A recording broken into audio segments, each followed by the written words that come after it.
આ શિવલિંગ ઉપર પ્રથમ પૂજા છે ને કૃષ્ણ ભગવાનના હાથે થયેલી છે. માધવરાયે તપ કરી પામ્યું સંતાનનું ઉપહાર. એવા રૂડા બળામાં બિરાજે મારા રે બિલનાથ, મારા રે બિલનાથ.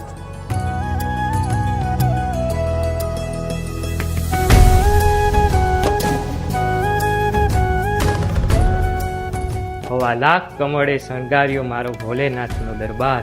શિવશંકરની પૂજા કરે છે મારો દ્વારિકાનો નાથ. તો આજે આપણે આવી ગયા છે પોરબંદર જિલ્લાના બિલેશ્વર ગામમાં આવેલ બિલનાથ મહાદેવના મંદિરે. બધાને મારા હર હર મહાદેવ. આજે બિલેશ્વર મહાદેવ છે, એક સ્વયંભૂત શિવલિંગ છે, કોઈની સ્થાપના કરવામાં નથી આવેલી.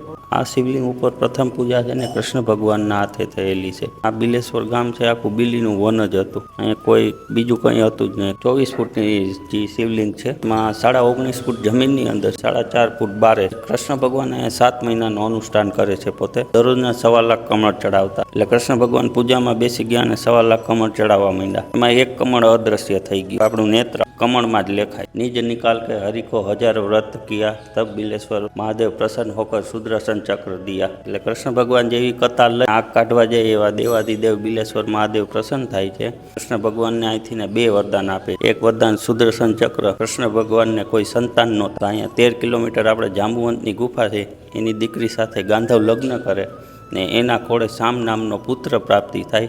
એવા 2 વરદાન બિલેશ્વર મહાદેવ આપેલા કૃષ્ણ ભગવાનને. આ જે શિવલિંગ છે એ આપણે કૃષ્ણ ભગવાન વખતનું છે.